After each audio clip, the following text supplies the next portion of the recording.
Class 10th के विद्यार्थियों के लिए 2021 का मॉडल पेपर फर्स्ट हिंदी का हम दिखा रहे हैं आपको। इस पेपर के आधार पर प्रश्न आपके परीक्षाओं में पूछे जाते हैं, तो आप इस वीडियो के माध्यम से ये जानेंगे कि किस प्रकार के प्रश्न इस साल आपके परीक्षाओं में पूछे जाएंगे।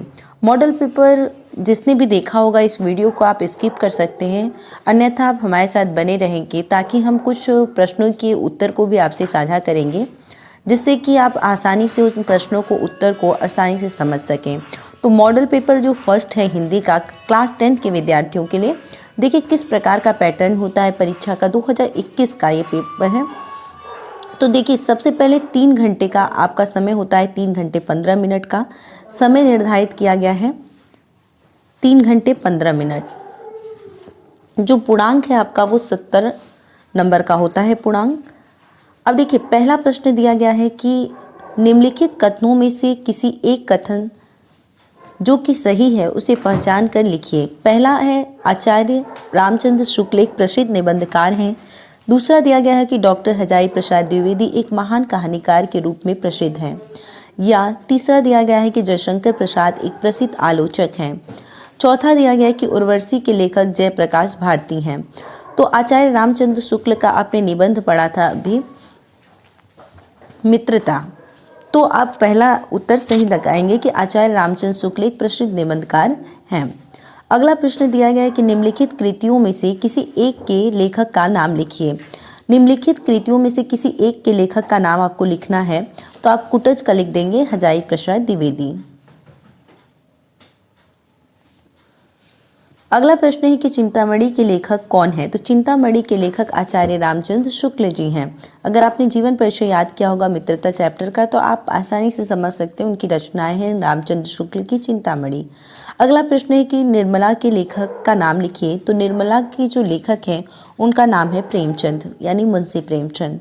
अगला प्रश्न है कि कलम के सिपाही के लेखक कौन है। बहुत ही इंपॉर्टेंट प्रश्न है, अक्सर परीक्षाओं में पूछा जाता है। तो आप इसका उत्तर लिखेंगे कि कलम के सिपाही के लेखक अमृत राय जी हैं। अगला प्रश्न है कि रीतिकाल की 2 प्रमुख प्रवृत्तियां लिखिए। यानी प्रवृत्तियां एक तरह से आप विशेषताएं आप बता सकते हैं। तो रीतिकाल की 2 प्रमुख प्रवृत्तियां हैं लौकिक श्रृंगारिकता, नायिका भेद और अलंकारिकता। जैसे यानी कहने का मतलब अलंकारिकता से तात्पर्य कि इस रीतिकाल के जो कवि थे, रीतिकाल क्या है, रीतिकाल जो है वो हिंदी साहित्य का उत्तर मध्यकाल जो होता है वह रीतिकाल के नाम से जाना जाता है। इसकी 2 प्रमुख प्रवृत्तियां आप लिखेंगे। लौकिक श्रृंगारिकता, यानी इसमें जो कवि थे उन्होंने नायिकाओं मतलब इस काल में श्रृंगार रस की प्रधानता वाले लेख मिला करते थे। तो आप लिखेंगे लौकिक श्रृंगारिकता और नायिका भेद। नायिका भेद। अगला है छायावाद की 2 प्रमुख प्रवृत्तियों का उल्लेख कीजिए। तो छायावाद की 2 प्रमुख प्रवृत्ति है प्रकृति प्रेम और रहस्यवाद, दार्शनिकता इत्यादि। अगला प्रश्न है कि किन्हीं 2 प्रगतिवादी कवियों के नाम लिखिए। तो किन्हीं 2 प्रगतिवादी कवि आप लिख देंगे सुमित्रा नंदन पंत और सूर्यकांत त्रिपाठी निराला। अगला देखिए प्रश्न दिया गया है निम्नलिखित गद्यांशों में से किसी एक के नीचे दिए गए प्रश्नों के उत्तर दीजिए। मित्र का कर्तव्य इस प्रकार बताया गया है कि उच्च और महान कार्य में हर प्रकार सहायता देना, मन बढ़ाना और साहस दिलाना कि तुम अपनी निज की सामर्थ्य से बाहर काम कर जाओ। यह कर्तव्य उसी से पूरा होगा जो दृढ़ चित्त और सत्य संकल्प का हो। इससे हमें ऐसे ही मित्रों की खोज में रहना चाहिए जिनसे हमसे अधिक आत्मबल हो। हमें उनका पल्ला उसी तरह पकड़ना चाहिए जिस तरह सुग्रीव ने राम का पल्ला पकड़ा था। मित्र हो तो प्रतिष्ठित और शुद्ध हृदय के हों, मृदुल और पुरुषार्थी हों, शिष्ट और सत्यनिष्ठ हों, जिससे हम अपने को उनके भरोसे पर छोड़ सकें और यह विश्वास कर सकें कि उनसे किसी प्रकार का धोखा न होगा। उपयुक्त गद्यांश का संदर्भ लिखिए। तो आप संदर्भ के अंतर्गत लिखेंगे कि प्रस्तुत गद्यांश हमारी पाठ्य पुस्तक हिंदी के गद्य खंड से मित्रता नामक पाठ से लिया गया है। इसके लेखक जो हैं आचार्य रामचंद्र शुक्ल जी हैं। रेखांकित इसकी व्याख्या आप करेंगे। यह कर्तव्य उसी से पूरा होगा जो दृढ़ चित्त और सत्य संकल्प का हो। इससे हमें ऐसे ही मित्रों की खोज में रहना चाहिए जिनसे हमसे अधिक आत्मबल हो। यानी कहता है लेखक इन पंक्तियों के माध्यम से बताना चाहता है कि हमें हमेशा ऐसे मित्र के साथ रहना चाहिए। आप ऐसे मित्रों को खोजना चाहिए जो हमसे अधिक दृढ़ निश्चयी तथा आत्मबल उनके अंदर हो और जो हमें हमेशा साहस दिलाएं तथा यह एहसास दिलाएं कि हम अपने निज सामर्थ्य से भी बाहर काम कर सकते हैं, यानी कि हम कोई भी कार्य कर सकते हैं। ऐसा जो मित्र आपको मनोबल बढ़ाता है, आपकी सहायता करता है, आपको साहस देता है, ऐसे मित्रों की हमें खोज करना चाहिए। अगला प्रश्न है कि हमें कैसे मित्रों की खोज में रहना चाहिए। तो पहले ही बताया गया है कि हमें ऐसे मित्रों की खोज में रहना चाहिए जो हमसे अधिक आत्मबली हों, यानी जिनमें हमसे अधिक आत्मबल हो। अगला प्रश्न है कि मित्र का कर्तव्य कैसा होना चाहिए। तो आप इसका उत्तर लिखेंगे कि जो मित्र होता है उसका कर्तव्य होना चाहिए कि वो उच्च और महान कार्य में हर प्रकार से सहायता करे और मन बढ़ाए हमारा, और साथ ही साहस भी दिलाए।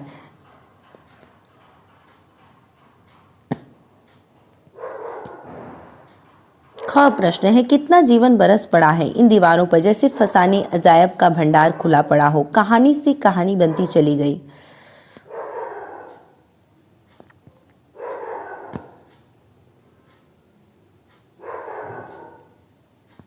बंदरों की कहानी, हाथियों की कहानियों, हिरनों की कहानी, कहानी क्रूरता और भय की, दया और त्याग की। जहाँ बेरहमी है वहीं दया का भी समुद्र उमड़ पड़ा है, जहाँ पाप है वहीं क्षमा का सोता फूट पड़ा है। राजा और कंगले, विलासी और भिक्षु, नर और नारी, मनुष्य और पशु, सभी कलाकारों के हाथों से रस्ते चले गए। हैवान की हैवानी को इंसान की इंसानियत से कैसे जीता जा सकता है, कोई अजंता में जाकर देखें। तो अजंता जो चैप्टर है आपके उससे लिया गया है। देखिए दोनों में से किसी एक प्रश्न को किसी एक गद्यांश को हल करना है आपको। अगला देखिए, निम्नलिखित पद्यांशों में से किसी एक की संदर्भ व्याख्या कीजिए तथा उसका काव्य सौंदर्य भी लिखिए। तो निर्गुण कौन देश को वासी जो आपका पद शीर्षक है उससे संबंधित है ये चैप्टर। तो चूँकि पूरा वो नहीं दिया गया है, आप अपनी पाठ्य पुस्तक से देख लेंगे। अगला प्रश्न है कि विश्वत रेखा का वासी जो जीता है नित हाफ हाफ कर, रखता अनुराग अलौकिक यह भी अपनी मातृभूमि पर। ध्रुव स्वामवासी जो हिम्मे तम में जी लेता है काँप काँप कर, वह भी अपनी मातृभूमि पर कर देता है प्राण निछावर। ठीक है, ये चैप्टर आप इसका अर्थ लिखना। अगला प्रश्न दिया गया कि निम्नलिखित लेखकों में से किसी एक लेखक का जीवन परिचय एवं एक रचना लिखिए। तो डॉक्टर राजेंद्र प्रसाद, जयशंकर प्रसाद, भगवत शरण उपाध्याय, इन तीनों लेखकों में से किसी एक का जीवन परिचय और एक रचना लिखेंगे आप, तो 3 अंक आपको प्राप्त होंगे। अगला देखिए, इसी में ख दिया गया है कि निम्नलिखित एक लेखक का आपको जीवन परिचय लिखना है और साथ ही उनकी एक रचना को लिखना है, जिसके लिए आपको 3 अंक निर्धारित किया गया है। इसी तरह से आपको एक कवि का जीवन परिचय लिखना है और उनकी भी एक रचना लिखना है, उसके लिए भी आपको 3 अंक मिलेंगे। यानी एक लेखक और एक कवि का आपको जीवन परिचय याद करना। आप इन 3 लेखकों का जीवन परिचय याद कर लीजिए और कवियों में इन 4 की याद कर लीजिए। पक्का इसमें से एक कवि और एक लेखक आप आसानी से देख सकते हैं। अब देखिए अगला प्रश्न है,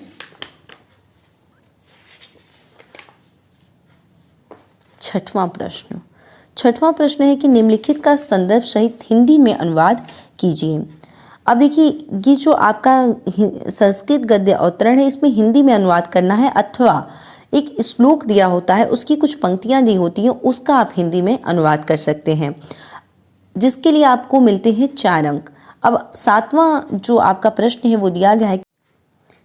देखिए अगला प्रश्न आता है आपकी परीक्षा में, जैसे 7वां प्रश्न दिया गया है क, अपनी पाठ्य पुस्तक से कंठस्थ किया गया कोई एक श्लोक लिखिए जो इस प्रश्न पत्र में न आया हो। तो कोई भी एक श्लोक आप लिखेंगे अपनी पाठ्य पुस्तक संस्कृत का, उसके लिए आपको 2 अंक प्राप्त होते हैं।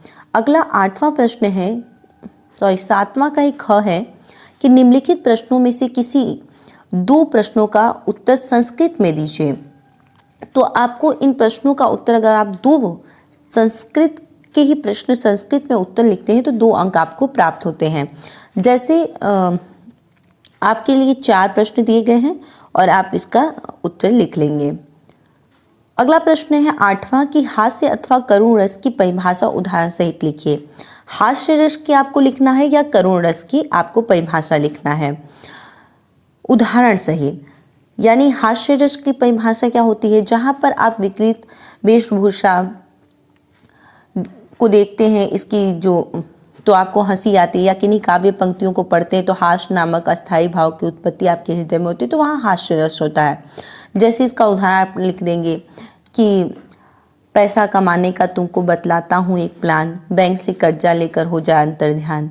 या आप अथवा करुण रस है, जहाँ शोक नामक अस्थाई भाव, जिन काव्य पंक्तियों को आप पढ़ते हैं, सुनते हैं, या किसी अभिनय को देखते हैं, या किसी प्रिय व्यक्ति की मृत्यु की खबर प्राप्त होती है आपको, या जो भी, तो आप शोक नामक अस्थाई भाव की उत्पत्ति जब आपके हृदय में होती है तो वहाँ करुण रस होता है। जैसे मड़ी होए भुजंग सी जन्नी, फंसा पटक रही थी शीश, अंधी बुने मुझे बनाकर न्याय किया तूने जगदीश। तो ऐसे परिभाषा उदाहरण सहित आप लिखेंगे तो वहाँ पर 2 अंक आपको प्राप्त होगा, यानी 1 नंबर परिभाषा के लिए और 1 नंबर उदाहरण के लिए निर्धारित है। हास्य अथवा करुण रस, दोनों में से कोई एक बस आपको लिखना है, अथवा दिया है इसलिए हास्य को आप लिखिए या करुण को लिखिए। अगला देखिए प्रश्न दिया गया है कि उपमा अथवा उत्प्रेक्षा अलंकार की परिभाषा लिखिए तथा उसका एक उदाहरण लिखिए। इन दोनों भी अलंकार में से या तो उपमा का आप लिखेंगे या तो उत्प्रेक्षा का लिखेंगे, इसके लिए भी आपको 2 अंक प्राप्त होंगे। अगला प्रश्न है कि रोला छंद की परिभाषा लिखिए एवं उसका एक उदाहरण लिखें। तो रोला छंद की परिभाषा आप लिखेंगे और उसका उदाहरण लिखेंगे, तब आपको 2 अंक इसमें प्राप्त होंगे। अब देखिए दिया गया है निम्नलिखित उपसर्गों में से किन्हीं 3 के मेल से एक एक शब्द बनाइए। तो 3 के मेल से आप एक एक शब्द का निर्धारण करेंगे, यानी इससे बना लीजिए एक शब्द, इससे बना लीजिए या इससे बना लीजिए, यानी 3 शब्द बनाने आपको 3 अंक प्राप्त होंगे। इन शब्दांश, जो शब्दांश आपको दिए गए इसके मेल से आपको शब्द बनाने हैं। जैसे अभी दिया गया है तो अभिशाप, ऐसे आपको बनाने हैं। अगला प्रश्न है कि निम्नलिखित में से किन्हीं 2 प्रत्ययों का प्रयोग करके एक एक शब्द बनाइए। जैसे महत्व हो गया, लड़खड़ाहट हो गया, लिखाई, पढ़ाई। तो ऐसे ही आपको एक एक शब्द बनाने हैं ताकि इनका प्रयोग करके आपको बनाना है। जैसे लड़खड़ाहट, हट लास्ट में आ रहा है। लिखाई, तो इसमें लिख जो है वो धातु है और इसमें आई प्रत्यय जोड़ने पर लिखाई हो जा रहा है, पढ़ाई हो जा रहा है। तो ऐसे ही आपको यूज़ करके आपको 2 शब्द बनाने हैं, जिसके लिए 2 अंक प्राप्त होंगे।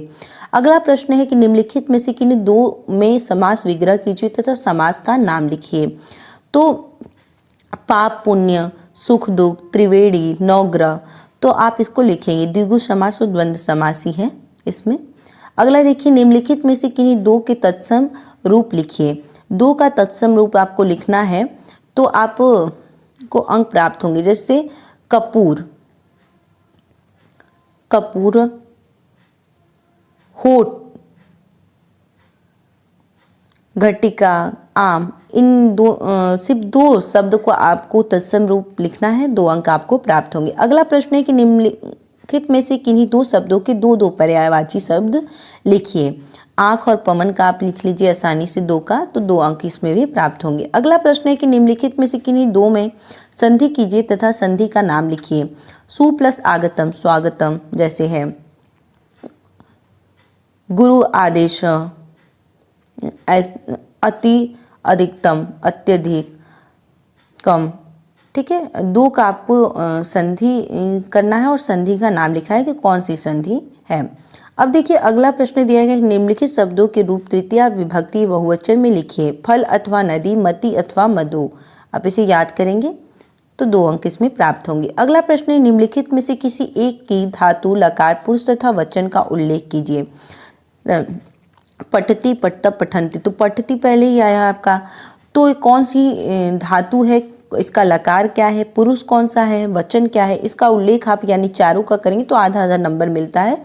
4 भाग में आपको लिखना है तो 2 अंक आपको, अगर सही तरीके से करते हैं, लिखते हैं तो 2 अंक आपको प्राप्त होंगे। अगला देखिए प्रश्न आपका दिया गया है कि निम्नलिखित में से किन्हीं 2 शब्दों का संस्कृत में अनुवाद कीजिए। शिष्य ने गुरु से प्रश्न किया, माता भूमि से बढ़कर है, वाराणसी गंगा के किनारे स्थित है, तुमको पढ़ना चाहिए, बच्चे मैदान में खेलते हैं।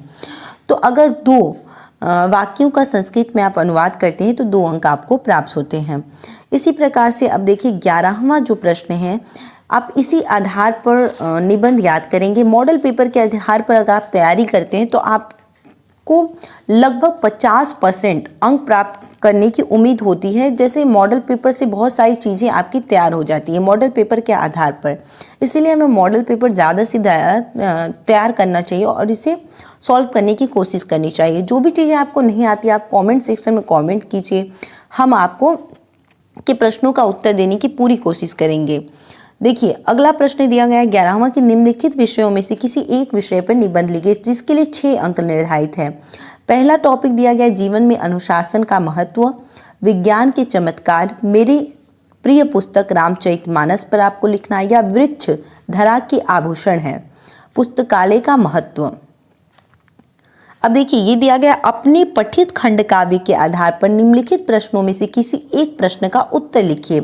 जो खंड काव्य आपने पढ़ा होगा, जहाँ के भी विद्यार्थी अलग अलग जिलों के लिए अलग अलग खंड काव्य निर्धारित होते हैं, तो जो आपके जिले के लिए निर्धारित खंड काव्य है उसका आप चयन कीजिए। जैसे अगर अग्र पूजा आपके जिले का खंड काव्य है तो आपको 2 प्रश्न दिए गए हैं, दोनों में से कोई एक प्रश्न का उत्तर आपको लिखना है जिसके लिए आपको 6 अंक मिलेंगे। तो आज के लिए इतना ही, फिर से हम दूसरे मॉडल पेपर को लेकर आपसे जुड़ेंगे। आप बताइए कि आपकी कितनी तैयारी हो चुकी है, 70 नंबर में आप कितने तैयारी कर चुके हैं, कमेंट सेक्शन में ज़रूर बताइएगा हमें। और साथ ही अगर आपको ये हमारा वीडियो अच्छा लगता है तो आप बताइएगा, तो हम सेकंड मॉडल पेपर भी आप के साथ साझा करेंगे। और साथ ही अगर आपको किसी भी प्रश्न में दिक्कत आती है तो कमेंट सेक्शन में वो भी लिखिए, उसका भी हम उत्तर देने का पूरा प्रयास करेंगे। घर रहिए, सुरक्षित रहिए। जय हिंद, महादेव।